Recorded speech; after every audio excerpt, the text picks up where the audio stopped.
ইয়াবা পাচারে সিলেটের জকিগঞ্জ সীমান্ত রুটে ফের সক্রিয় হয়ে উঠেছে মাদক কারবারি চক্র। মিয়ানমার থেকে ভারত হয়ে আসা চালান বাংলাদেশে নিয়ে আসতে তারা ব্যবহার করছে দেশের উত্তর পূর্বাঞ্চলের এই সীমান্ত এলাকা। দীর্ঘদিন এই রুটে ইয়াবা পাচার প্রায় বন্ধ থাকলেও সম্প্রতি সিলেট নগরীতে দুটি বড় চালান ধরা পড়ার পর পুনরায় আলোচনায় এসেছে জকিগঞ্জ সীমান্ত। ভারতের সঙ্গে দীর্ঘ সীমান্ত ও সিলেট শহরের সঙ্গে একাধিক সড়ক যোগাযোগ থাকায় মাদক কারবারিরা জকিগঞ্জকে তাদের নিরাপদ রুট হিসেবে বেছে নেয়। সিলেট শহরে আসার পরই আবার চালান হাতবদল হয়ে ছড়িয়ে যায় দেশের বিভিন্ন অঞ্চলে। সূত্র জানায়, একসময় টেকনাফ ছিল ইয়াবা পাচারের সবচেয়ে বড় রুট। ওই রুট দিয়েই মিয়ানমার থেকে অবাধে আসতো ইয়াবার চালান। কিন্তু গত কয়েক বছর আইনশৃঙ্খলা রক্ষাকারী বাহিনীর সাঁড়াশি অভিযানের পর আন্তর্জাতিক মাদক কারবারি চক্রের সদস্যরা পাচারের নতুন নতুন রুট তৈরি করছে। এর মধ্যে একটি হচ্ছে সিলেটের জকিগঞ্জ। মিয়ানমারের মান্দালে, সাগাইং, মনোয়া ও কালে অঞ্চল হয়ে ইয়াবার চালান ঢুকত ভারতে। এরপর ভারতের মণিপুরের মোরে, মিজোরামের আইজল, ত্রিপুরার পানিসাগর, মেঘালয়ের শিলং ও আসামের করিমগঞ্জ হয়ে সিলেটের জকিগঞ্জ সীমান্ত দিয়ে ইয়াবার বৃহৎ চালান প্রবেশ করত বাংলাদেশে। এই রুট ব্যবহার করে বেশ কয়েক বছর ধরে জকিগঞ্জ সীমান্ত দিয়ে ভারতের করিমগঞ্জ থেকে ইয়াবার বড় বড় চালান ঢুকছিল। দুই দেশের সীমান্তের মাঝখানে থাকা কুশিয়ারা নদী পার করে সহজেই কারবারিরা ইয়াবার চালান নিয়ে আসে জকিগঞ্জে। এরপর চালান চলে আসতো সিলেট শহরে। 2 বছর আগেও এই রুট দিয়ে আসা ইয়াবার চালান প্রায়ই ধরা পড়ত র্যাব, পুলিশ ও বিজিবির অভিযানে। মাদক কারবারের সঙ্গে জড়িয়ে রাতারাতি আঙুল ফুলে কলাগাছ হয়েছে জকিগঞ্জের অনেকেই। তাদের দেখে জকিগঞ্জের অনেক প্রতিষ্ঠিত ব্যবসায়ী এবং জনপ্রতিনিধিও নাম লেখান এই নিষিদ্ধ ব্যবসায়। এক পর্যায়ে ইয়াবার কারবারি ও পাচারের সঙ্গে জড়িতদের সংখ্যা বাড়তে থাকে। তবে যখনই কোনো চালান ধরা পড়ত তখন কেবল আটক হতেন ক্যারিয়াররা।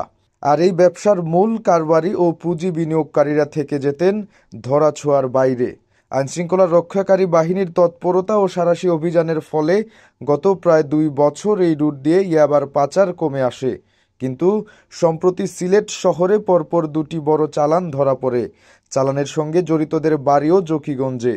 ফলে ইয়াবা পাচারে ফের আলোচনায় আসে জকিগঞ্জ রুট। সিলেটে সর্বশেষ গত 3 সেপ্টেম্বর মহানগরীর বটেশ্বর এলাকা থেকে 5,500 পিস ইয়াবার একটি চালান আটক করে পুলিশ। এ সময় রায়হান উদ্দিন নামের এক যুবককে আটক করা হয়। রায়হান জকিগঞ্জ উপজেলার খারিজা গ্রামের মৃত রইব আলীর ছেলে। রায়হানের কাছেই ইয়াবার চালান পাওয়া গেছে এবং জকিগঞ্জ থেকেই সে এগুলো নিয়ে এসেছিল বলে নিশ্চিত করেছেন শাহপরান থানার ওসি খায়রুল ইসলাম। তবে সূত্র জানিয়েছে, রায়হান ওই চালানের ক্যারিয়ার ছিল। ইয়াবার চালানের মূল হোতা এখনও রয়ে গেছে ধরাছোঁয়ার বাইরে। এর আগে 30 আগস্ট মহানগরীর আম্বরখানা পেট্রোল পাম্পের সামনে থেকে 3 মাদক কারবারিকে আটক করে পুলিশ। তাদের কাছ থেকে উদ্ধার করা হয় 6,600 পিস ইয়াবা।